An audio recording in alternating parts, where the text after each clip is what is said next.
I am extremely pleased to introduce the fourth and final guest lecturer of the semester, Professor Susan Nolan-Hustema. Susan is a professor in the Department of Psychology and a director of graduate studies.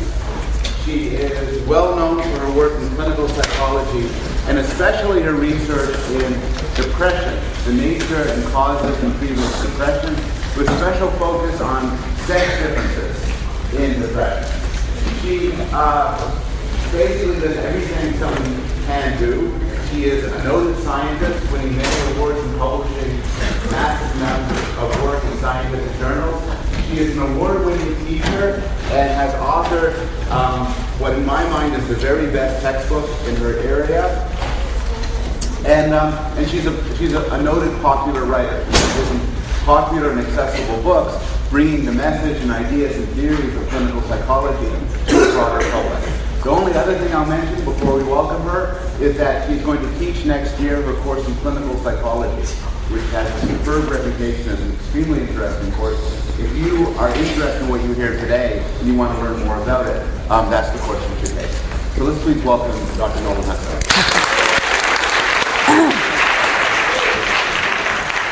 Thank you, Paul. Can everybody hear me? Okay?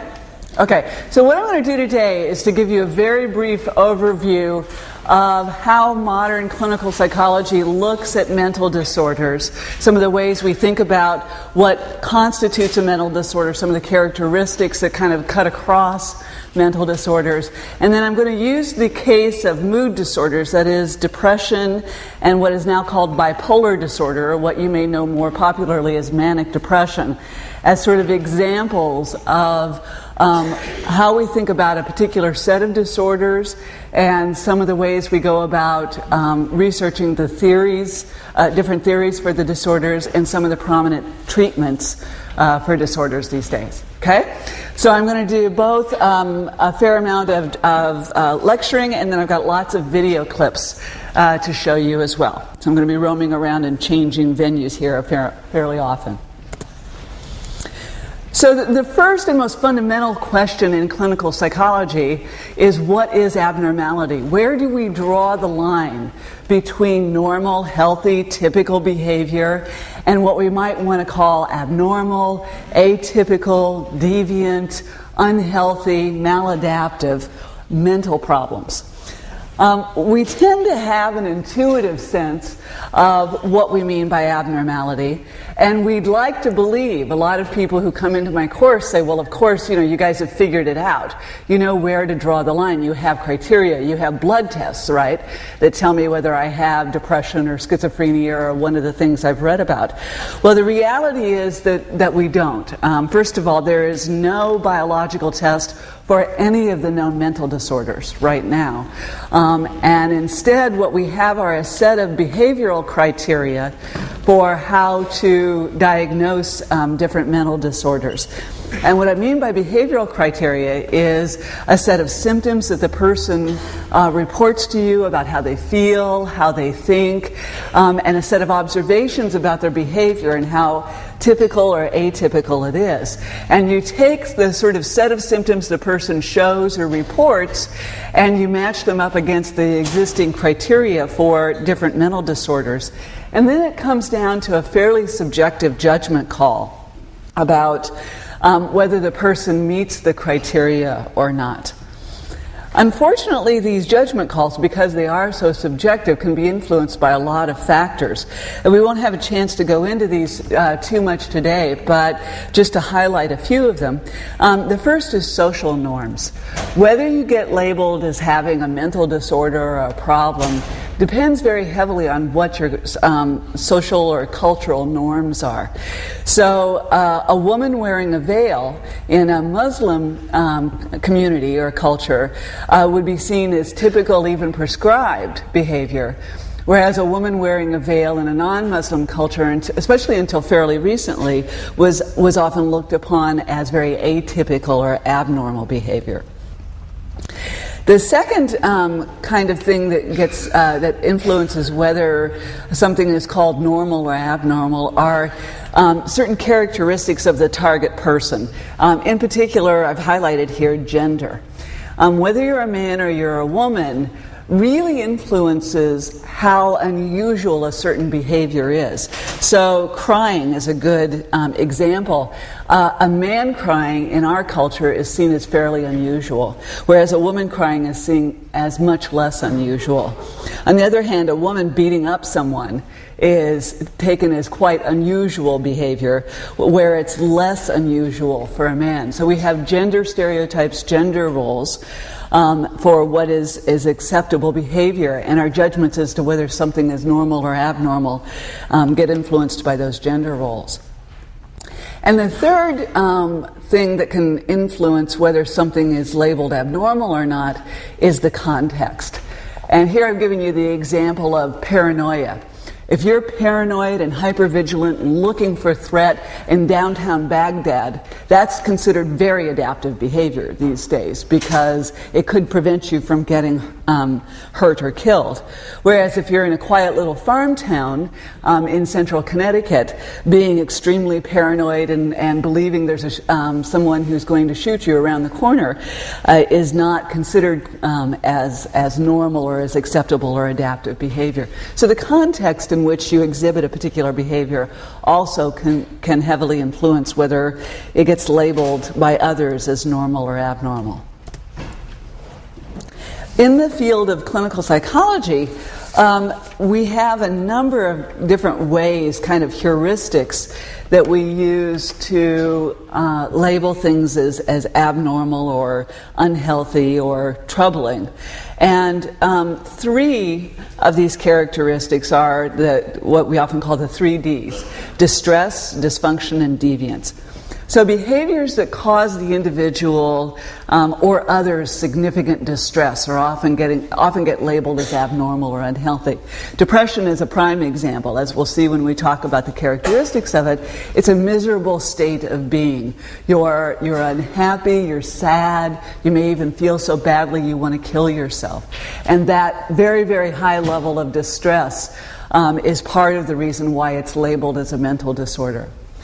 Other mental disorders don't cause the individual distress, but they may cause other people distress. So one example of this is something called antisocial personality disorder, where the individual has no regard for the rights of other people, has no hesitation to steal or steal from or hurt other people, has no empathy or sympathy for other people's feelings, and so can inflict a lot of harm on other people, and has absolutely no distress over this whatsoever, but his behavior causes other people distress, and that's one of the reasons why that's labeled an abnormal behavior or a mental health problem. The second general criterion is dysfunction. If a set of behaviors prevents the person from functioning in daily life, then it might be labeled as abnormal, or might end up being labeled as a mental health problem. Again, depression is a good example. People who are depressed often become completely non-functional. They can't get up and go to class, they can't go to work, they can't interact with their friends, they withdraw and become totally isolated socially, so they might lose their job, they might flunk out of school. And this complete decline in functioning is one of the major reasons that we consider depression one of the most debilitating disorders. And then finally, deviance. The behaviors or feelings are highly unusual. This is probably the most controversial of the three because it is so heavily influenced by the social norms. What's deviant in one culture is not deviant in another culture. But if a set of behaviors are completely unacceptable to a culture, highly unusual, they're more likely to end up getting labeled as abnormal. Okay, so how do we pull this all together? Well, these days, the manual for making diagnoses in clinical psychology and psychiatry in the United States is called the Diagnostic and Statistical Manual, or the DSM. And it's in its 4th revision. It's been around since I believe the 50s. And the early editions in the 50s and 60s were highly subjective, and based on Freudian theory. But since 1980, there's been a real effort to make the criteria much more objective, to make the set of behaviors or observations that are required to diagnose someone be things that are observable, that you can see in other people, that they can report on reliably, and that one clinician and another clinician will agree upon. So the DSM gives lists of symptoms with the required symptoms for a diagnosis, the number of symptoms that have to be present, and the notions of deviation, dysfunction, and distress are built into these criteria. And I'm going to give you a couple of examples of these criteria when we talk about the specific types of mood disorder. So as I said, I'm going to use mood disorders as a kind of a case example here of how we go about diagnosing and understanding psychopathology. But I also just want to impart some information because mood disorders are one of the most common problems that people face. As many as 1 in 4 women will have an episode of serious depression at some time in her life, and about 13% of men will have an episode of serious depression in their lives. So these are extremely common kinds of problems that people experience, particularly at your age.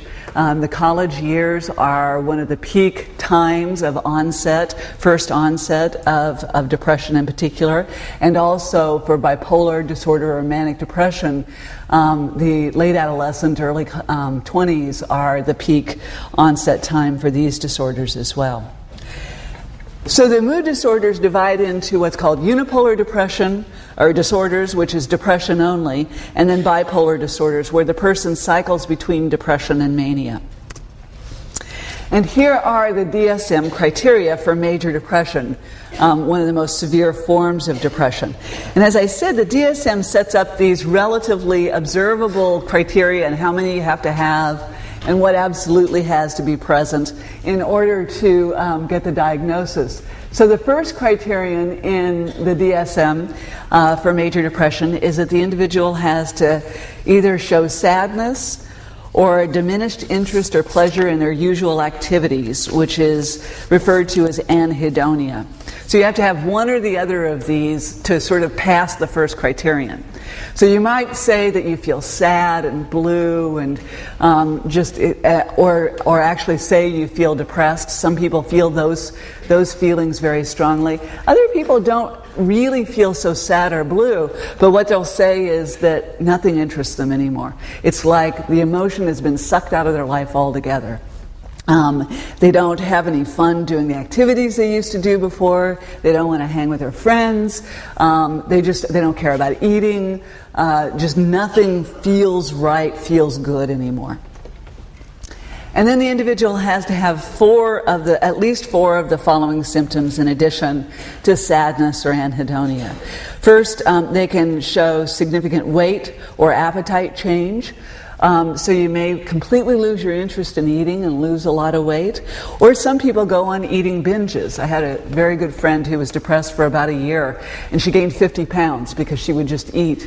She would binge eat, especially at night. There are sleep disturbances, insomnia, which is having trouble sleeping, or hypersomnia, which is sleeping all the time. There's a particular form of insomnia that's especially likely in depression, where you can go to sleep at night, but then you wake up at about 3 or 4 in the morning every night, and you can't go back to sleep at all. You're just up for the rest of the night. But other people want to sleep all day long, and in the clip I'm going to show you in just a minute, the woman talks about sleeping 22 hours a day, getting up, eating a little bit, and then going back to bed because she was exhausted still. The third criterion is psychomotor retardation or agitation. The retardation is much more common, and what this means is that sort of everything about the person's movement is slowed down.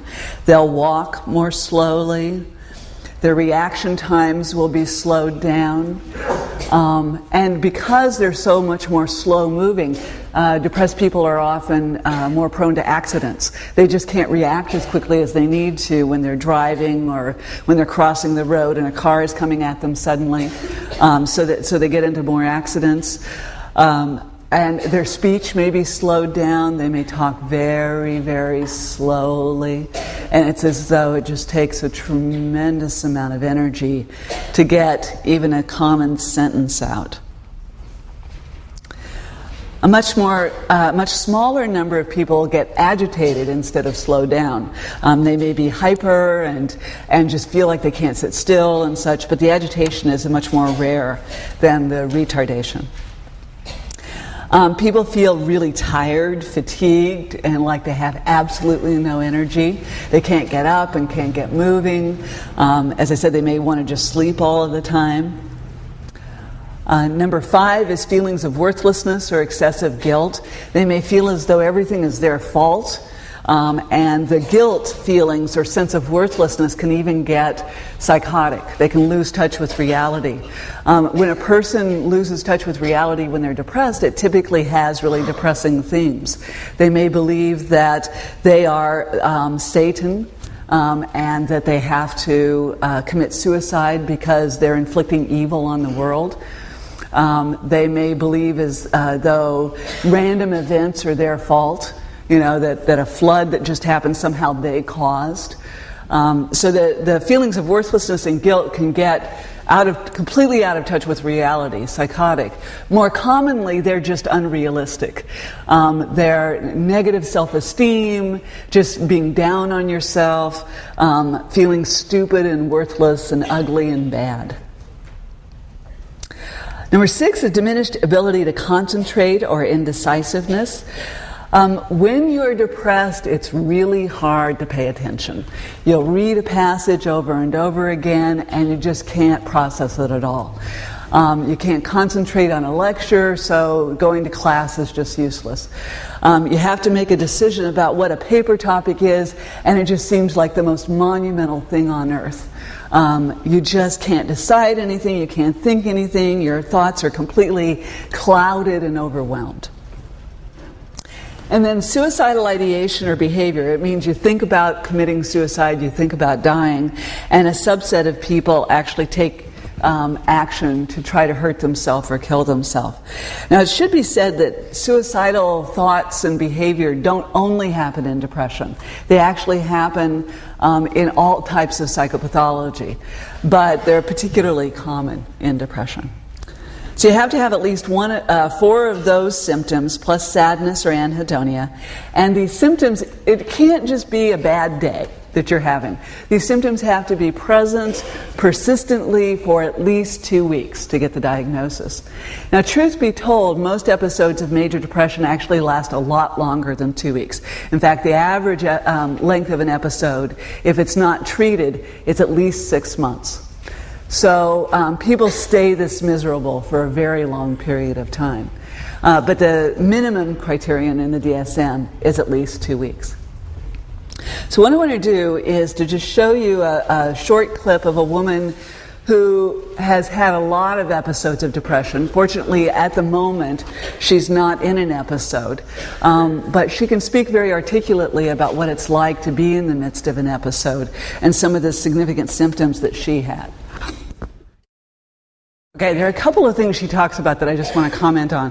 One is this differentiation between everyday sad mood and the kind of depressions we all experience and the kind of debilitating, overwhelming depression that she experiences.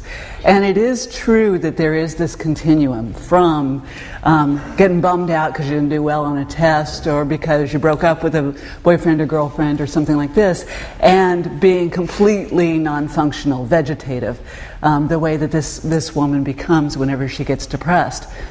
And it would be nice if we were really sure where the cutoff was between those normal everyday depressions and what's really a disorder. But the reality is we don't really have real clear demarcation lines. There are a lot of people who have more moderate forms of depression than Tara here talks about, but who still would qualify for a diagnosis and are still suffering and impaired by their symptoms. So I don't want you to get the sense that if you don't have the kind of horrible version on the extreme end of the continuum of depression that Tara has, then there's nothing wrong with you. because that's not the case. People who are really slowed down, who their functioning is interfered with, they're just really unhappy with life, have problems that can be helped and do need attention. And it is the case that much more moderate forms of depression can morph into more serious forms if they're left untreated. So there is this continuum. The other thing I wanted to comment on that she talks about early on in this piece is the fact that she hauls herself up and goes through her day, even when she's feeling really, really depressed. And there is this characteristic of a lot of depressed people that I call the walking wounded. They just haul themselves through the day, trying to act normal, trying not to let anybody know that there's anything wrong with them, trying to keep up with their schoolwork or their employment. But they're miserable and they're not functioning at the level that they're capable of and such. And that's something that's very, very common, and it's in part because people don't feel as though they should have to get treatment, or they're ashamed of getting treatment or seeking help for depression, and so they just keep going on, sometimes for years, in a very sorry state. Before sometimes they end up actually falling apart to the point where they have to get help. Okay. The other category of mood disorders that I mentioned are bipolar disorders.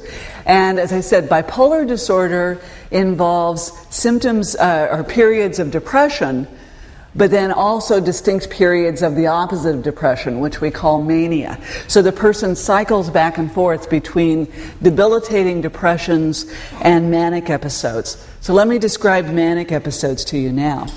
So the first criterion is that instead of feeling down, blue, or depressed, the person has an abnormally and persistently elevated, expansive, or irritable mood. That isn't just, again, a good day because you won a prize or got an A, but rather it's this unusually positive, expansive mood for at least 1 week persistently. And then the person has to have 3 or more of the following symptoms. First, inflated self-esteem or grandiosity. The individual may feel as though they are the smartest, the most creative, insightful, powerful person on earth, and they are perfectly happy to tell you this. So there is no problem with self-esteem. Thank you very much. If you can't keep up with me, it's your fault. Okay? There's a decreased need for sleep. They may only sleep a couple of hours a night and get up raring to go. They tend to be more talkative than usual, and there's a real pressure to their talk. They'll talk really pressured, and they'll talk really, really fast. And one of the reasons they're talking really, really fast is they have this flight of ideas. The thoughts are just racing through their mind, and they can't talk fast enough to get them out. And if you can't follow them, well, that's because you're not smart enough to follow them. But they've just got too many good ideas, and they've got to get them out. Okay? They're highly distractible. And then there is this increase in this, what the DSM calls this goal-directed activity. Out of their grandiosity will come these grand schemes often for making a lot of money. And they'll pursue these with great vigor no matter how totally irrational they are.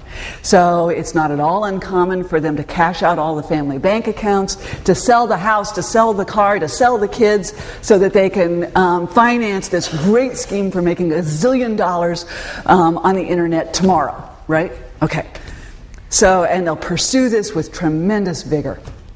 They'll also get involved in all kinds of what the DSM discreetly calls pleasurable but dangerous activities. There's a lot of sexual promiscuity, a lot of drug abuse, a lot of, as I said, going and gambling, believing that you're on a hot streak, there's nothing can stop you. You're just so brilliant. You got the scheme, you got the plan. You're gonna make it. Okay.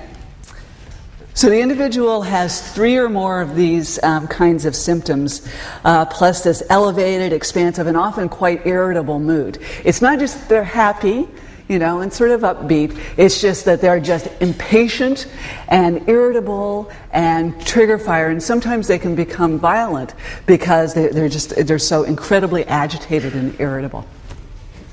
So let me show you a couple of clips. I have one really short one. It's not a real high quality clip, but it's a very, very nice example of an older woman who's in the midst of a manic episode. And it shows what this kind of agitation and flight of ideas and racing thoughts can look like. And then the other one is I'll introduce whenever we do it. So while she was at the hairdresser, it's a nice example of how she was just pressured to speak. Nobody was telling her that she had to say all of these things. They were just standing there with the camera, and she was going on and on and on about these things. And as you can see, she was getting more and more agitated and more irritated as she was retelling her story. And then in the last little bit there, you saw her flip from her mania into a more depressed state. And this poor lady, unfortunately, is having a hard time finding a stable point. He talked about lithium there, and I'll talk about it in a little bit, about the use of lithium as a drug to try to stabilize these mood swings. But at this point in this video, it's not working for this lady. And so she's flipping back and forth, but they're having a hard time finding that middle ground.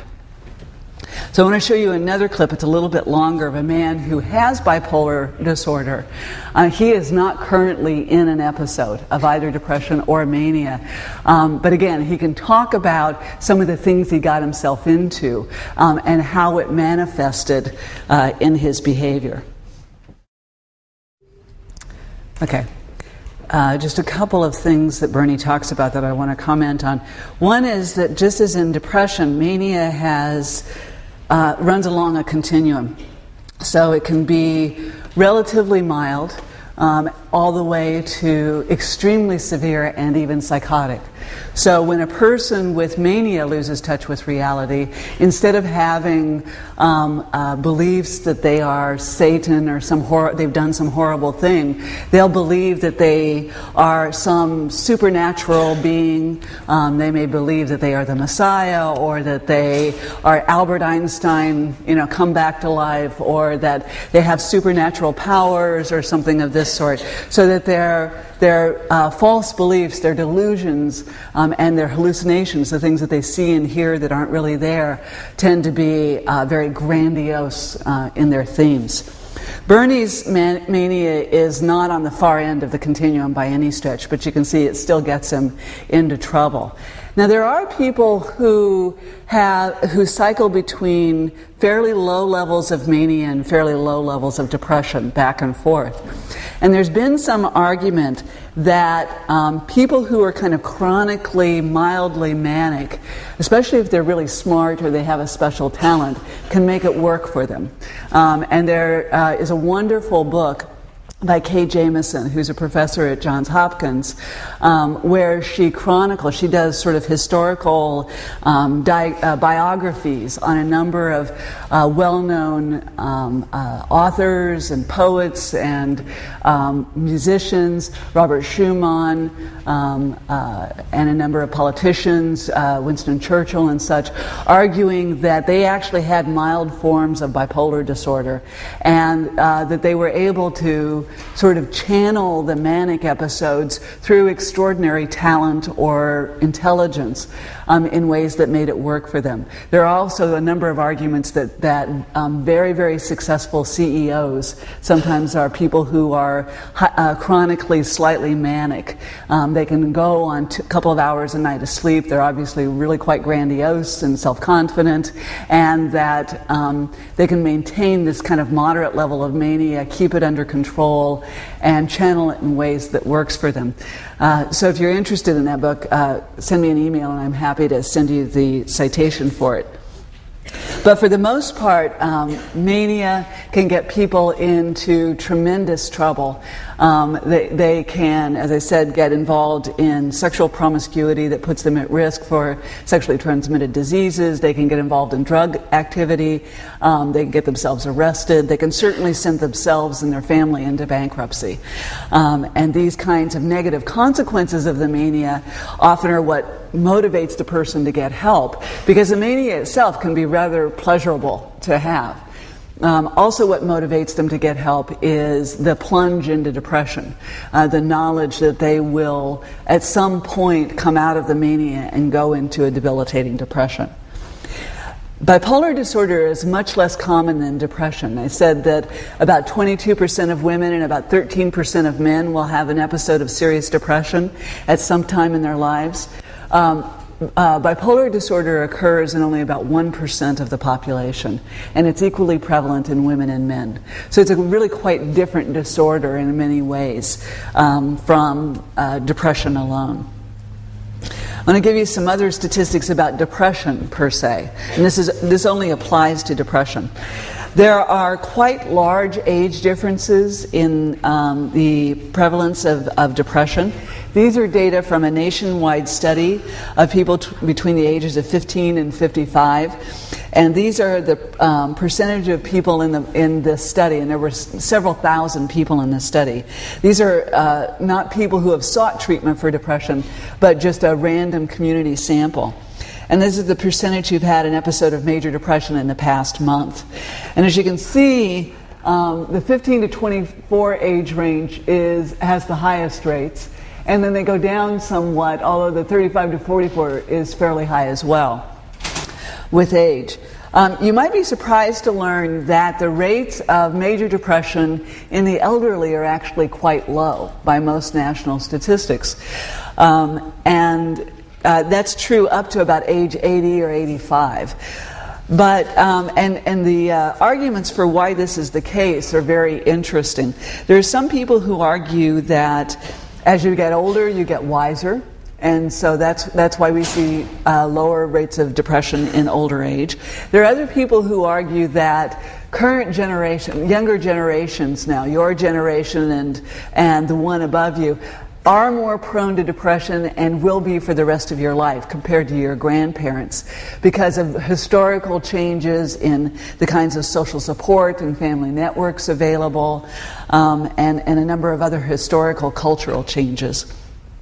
The other sort of side of the argument is that because depression is known to impact negatively your physical health. Depression is associated with higher rates of cardiovascular disease, stroke, immune system diseases, a whole host of diseases that people die from. That people who have a lifelong history of depression are actually more likely to die at an earlier age. And that's why we see relatively low rates in older age people. We don't know yet which of these explanations is true. It may be that they're all true to some extent. There are also gender difference in depression. These are data from a compilation of hundreds of studies of children and adolescents looking at not full-blown depression, but levels of depression on self-report questionnaires. Probably most of you have filled out these questionnaires like the Beck Depression Inventory that ask you how you've been feeling in the last month. And there's a kiddie version of this. And these are data from several thousand children. And as you can see here, prior to the age of about 13, boys and girls have relatively similar levels of depression. But beginning around the pubertal years, girls' rates of depression go up quite dramatically, and boys' rates stay the same or go down. And by the time they're 18 or 20, you get almost a 2-to-1 ratio of depressed girls to depressed boys. And then this is true for the rest of the adult age span. There are lots of hypotheses about this, why it's true. There are biological hypotheses that have to do with hormones. There are sociological hypotheses that have to do with the kinds of stress and particularly abuse in girls' lives relative to boys. We don't know exactly why. It's probably a lot of these things coming together that make this huge 2-to-1 ratio true. So let's talk a little bit about the major theories and treatments for the mood disorders. There are biological theories and treatments, what are known as cognitive behavioral theories and treatments, and then interpersonal theories and treatments. And I'll walk you through examples of each of these. So first, genetics. It's pretty clear that genetics are involved in the mood disorders, especially bipolar disorder. There's very strong evidence in bipolar disorder. And there's a number of ways, Have you talked about how you do genetic studies? Okay, so you guys know about twin studies, for example, and family history studies. So this is actually a compilation of a group of studies. And here you've got some of the twin studies compared. So in monozygotic twins, if your identical twin has bipolar disorder, you have over a 60% chance of having the disorder yourself. In contrast, if you're just a fraternal twin of a person with bipolar disorder, you only have about a 12% chance of having the disorder. So that massive difference there is very strong evidence that there's a genetic component to the transmission of the disorder. Similarly, the more distant you get in terms of your biological relation to a person with bipolar disorder, the lower your rate or your risk of the disorder is. So the second degree relatives of a person with bipolar disorder only have about a 2% chance of getting the disorder, and that's barely above what's in the general population, which is about a 1% chance of getting the disorder. So it's very clear that bipolar disorder has a genetic component to it. With depression alone, major depression, there are probably versions of the disorder that have a stronger genetic component to it than others. And in particular, folks who have what's called early onset depression, where their first episodes come on in childhood or very early adolescence, seem to have a form of depression that has a stronger genetic component to it. Whereas people who have depression that is clearly triggered by a major life event, like a trauma or a loss, those types of depression are less clearly linked strongly to genetic factors. There are also a number of neurotransmitters that have been implicated in the mood disorders. And the class of neurotransmitters that's been researched most often are what's called the monoamines. I'm sure you've heard about the link between serotonin and depression, but there are two other monoamines, norepinephrine and dopamine, that have also been linked to both of the mood disorders, both bipolar disorder and depression. And it used to be thought that it was just that in people with depression, they didn't have enough of these neurotransmitters, enough serotonin in particular, in the system, in the brain, in order to function normally. But now the theories on what the role of neurotransmitters are have a lot more to do with the receptors for these neurotransmitters and their functioning. And the notion is that the receptors for neurotransmitters like serotonin don't function efficiently. So even if there's enough of the chemical in the synapses in the brain, the neurons can't make use of them because the receptors aren't functioning appropriately. And so what the drugs that help relieve depression do is to improve the functioning of these neurotransmitters. There's a very interesting line of work that's going on right now looking at the intersection of genetic predisposition, neurotransmitter functioning, and stress. And we have one of the world's experts on this kind of work now here at Yale, Julia Kim Cohen, who just joined us in the last year.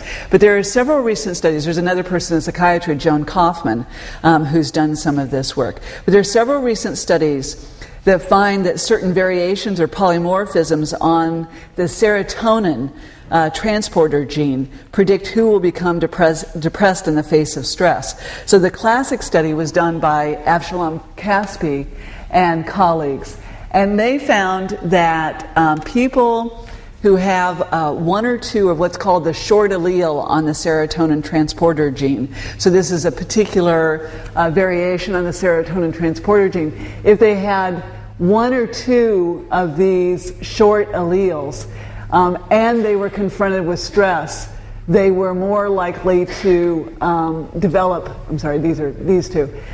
depression. But it's important to sort of dissect this. So people who had, it didn't really matter which of these genes you had if you were never confronted with major kinds of stress like maltreatment. If you weren't confronted with stress, you were no more likely to have depression, regardless of what kind of serotonin gene you had. But if you had either one short allele or two short alleles, and you were confronted with maltreatment as a child, you had a much greater probability of becoming depressed at some time in your life. And this has been replicated with other samples, with other forms of major trauma.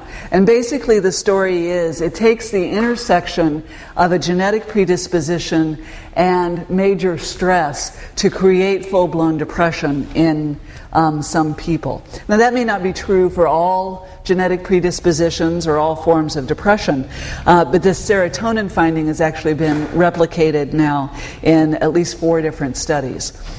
So it seems to be a pretty reliable effect. So again, genes do not determine the disorder, but the intersection of genes and stress seem to be a major risk factor for the disorder. There are a number of brain areas that seem to be involved in the mood disorders where there is just dysregulation or dysfunction. The prefrontal cortex, as you probably have studied, is an area of the brain that's very involved in higher order complex thinking and problem solving and in goal-directed behavior. In people with depression, there's lowered activity in the prefrontal cortex, suggesting that which may play a role in the difficulties in concentration, in goal-directed behavior, in planning and problem solving, and in regulating emotion. The amygdala is an area of the brain that is involved in the processing of emotional information, and people with mood disorders show overactive amygdala responses to emotional information.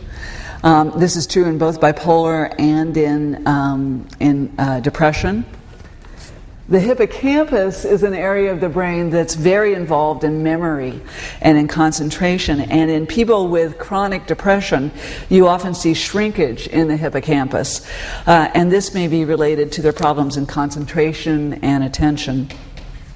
And then finally, the anterior cingulate is an area of the brain that's involved in a lot of different activities, but pertinent to the mood disorders, particularly in responses to distress or to stress, and in sort of the choice of behaviors. And it may be that dysregulation of the anterior cingulate may be involved in a person's difficulty in responding appropriately to stress, in choosing good coping behaviors, in changing their behaviors whenever their behaviors aren't working well. So from the biological theories come a number of different drugs to treat the mood disorders. 2 of the older classes are called the monoamine oxidase inhibitors and the tricyclic antidepressants. The tricyclics are still used these days to some extent. They're relatively effective. About 60% of people respond well to the tricyclics. But they have a lot of side effects and they can be fatal in overdose. And so there was has been always a search for other alternatives to them. The drugs that have really taken over the market are the selective serotonin reuptake inhibitors, or SSRIs. This is Paxil, Prozac, and the like. They were introduced in 1987. Prozac was in the U.S. market, and truly took over the market in the treatment of depression and anxiety and a number of other disorders. Now, they're not that much more effective than the sort of old-style antidepressants, but they have fewer side effects and they tend to be easier for people to tolerate. More recently, there are selective serotonin norepinephrine reuptake inhibitors. These drugs, by the way, what these drugs supposedly do is to prevent the reuptake of serotonin or serotonin and norepinephrine back into the sending neuron. So it creates more of the neurotransmitter there in the synapse. And these are reasonably effective drugs, although again, there's a substantial number of people who don't respond to them, especially immediately, and they'll often have to cycle through a number of drugs before they find one that works. Lithium is the drug of choice for the treatment of bipolar disorder. It seems to stabilize the mood swings by stabilizing a number of different neurotransmitter systems. But the lithium is problematic because there are tremendous side effects. It's also dangerous for women to take while they're pregnant in terms of fetal development. So it's a very tough drug to stay on. There are lots of gastrointestinal side effects and such. And people are often on lithium and the antidepressants because lithium often only affects the manic episodes, but it doesn't really relieve the depression. And then finally, antipsychotic medications, that is, those that help people who've lost touch with reality, are sometimes used to treat the mood disorders whenever the person has lost touch with reality. I'm going to go through and talk about some of the psychosocial treatments because I want to get to them as well. The cognitive behavioral therapies are based on Aaron Beck's negative cognitive theory of depression. Aaron Beck is a psychiatrist at the University of Pennsylvania who really founded this whole line of work. And according to Beck, this applies to depression alone. It doesn't really apply to bipolar disorder. People who are depressed have a negative view of the self, of the future, and of the world, and he calls this the negative cognitive triad. And this negative cognitive triad is fed by specific cognitive deficits or biases. So depressed people show a lot of distortions in thinking. All or nothing thinking is thinking that things are either all good or all bad. They can't sort of see the gray areas in between. There's emotional reasoning, and an example of that is just if I feel like a loser, I must be a loser. Or if I feel stupid, I must be stupid. And then personalization, that is the self-blame that you often see in depressed people. And these kinds of distortions in thinking, these distorted ways of interpreting situations, feed a kind of general negative view of the self and a hopelessness about the future. People who are depressed also make attributions for negative events that are internal, that is, they blame themselves, that are stable, they see bad things as lasting forever, and that are global, they see bad events as affecting many areas of their life, which again feeds their depression and their general assumption that life is terrible. And evidence that for these cognitive theories, that these negative cognitive styles predict depression. One of the best studies predicting this was a study that was jointly done at Temple University and University of Wisconsin, where they identified first-year college students with a negative cognitive or attributional style. But these were people who had never experienced an episode of depression yet. They then tracked them for the next 2 years. And the bars here, the red bars, are the percent of those with a negative cognitive style who developed an episode of major depression in that 2.5 years versus the percent of those without a negative cognitive style. And as you can see, there's quite a substantial difference between the two. So prospectively, these cognitive characteristics seem to predict your risk for depression. In turn, there's a cognitive behavioral therapy that's based on Beck's theory. And the major steps in this involve identifying the themes in a person's negative thoughts and triggers for them, and then helping the person challenge those thoughts by asking them what the evidence is for their interpretations, whether there are other ways of looking at the situation, how they could cope with the situation if a bad thing really did happen. So the therapist helps the client recognize negative beliefs or assumptions and then challenge these, challenge the truth value of these, and then change aspects of the environment that are related to depressive symptoms. So they challenge irrational thinking, but they also recognize that there are really bad things that sometimes are going on in the life of a person who's depressed, and they help them engage in more active problem solving to change those environments. They also teach the person ways to manage their mood so that they don't tumble down into depression. And these cognitive behavioral therapies have been shown to be extremely effective and as effective in some ways as the drug treatments. So this is a recent study in which they had 240 patients with major depressive disorder. They gave them 4 months of acute treatment with either cognitive behavioral therapy or Paxil, which is an SSRI. And at 8 weeks here, they also had a placebo control group where they just got a pill, but it was a sugar pill. At 8 weeks, the Paxil group, which is in red, and the CBT group, which is in yellow, were relatively even, although the Paxil group had a little bit of an edge over the CBT group. But by 16 weeks, the Paxil and the CBT group were absolutely even in terms of the percent of people who were no longer depressed. So both of them resulted in about 60% of people not being depressed. And then one of the things that's been found over and over again with cognitive behavioral therapy is that it not only helps people get out of a current episode of depression, it helps to prevent future episodes of depression because it teaches the person new coping skills for dealing with new stressors that arise. So in this same study, they followed the patients for an additional 12 months. And of the Paxil group, half were left on full dose medications to see if you could prevent depression by just keeping people on the meds. And half of the Paxil group were withdrawn to a placebo. And let's look at the placebo group first here. This is the sad news about depression. If you just take drugs to get out of a current episode and you go off of the drugs without having any kind of psychotherapy, your rate of relapse tends to be very high. So in this group of 240, almost 80% relapsed in the first year after going off of the active medication. Again, these were people who did not get any cognitive behavioral therapy. Of those people who stayed on Paxil alone, about 50% relapsed. But of those people who got cognitive behavioral therapy, only about 35% relapsed. So, and this kind of finding has been replicated over and over again, namely that CBT can reduce the rate of relapse in depression quite dramatically. I'm going to give you a flavor for what CBT looks like. And because I've got a short clip of a therapist who's actually, interestingly, the daughter of Aaron Beck and his heir in terms of the practice and development of cognitive behavioral therapy. And she's demonstrating CBT. This is actually a role play, but it's a pretty realistic role play of how she goes after and helps to challenge a gentleman's negative cognitions about himself. This is a guy in the role play who's recently lost his job and is really depressed over his job loss. Okay, I'm going to stop there because we're running out of time, but I just want to comment on a couple of things that she's doing.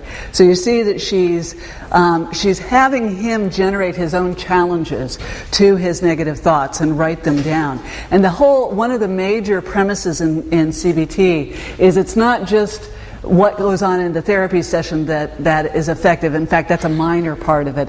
But what the person practices in the time between therapy sessions. And so what she's doing is helping him come up with a series of phrases he can say to himself when he feels discouraged and plunging down. She's also helping him do what's called anticipatory coping, anticipating those situations that are going to trigger negative feelings and negative thoughts and coming up with ways of combating them in the moment that he can enact at the time. Cognitive behavioral therapy is very structured, it's very focused, and it's designed to be relatively short-term. The one other major kind of psychotherapy for depression is interpersonal therapy. It's based on the theory that negative views of the self and expectations about the self and relationships are based on upbringings that really fostered these kind of negative self-views. And so what you need to do is to help clients understand their negative self-views and how they're rooted in their past relationships. Interpersonal therapy is less structured than cognitive behavioral therapy, and it's more focused on the past. CBT is very focused on the present and dealing with the current situation that you're facing and combating that and developing coping styles for that. There are a few studies comparing interpersonal therapy with CBT, but much less research has been done on IPT than CBT. But it is a positive alternative for some people, particularly those who find that their depression is very tied up in recurrent themes in their relationships that seem to happen over and over and over again.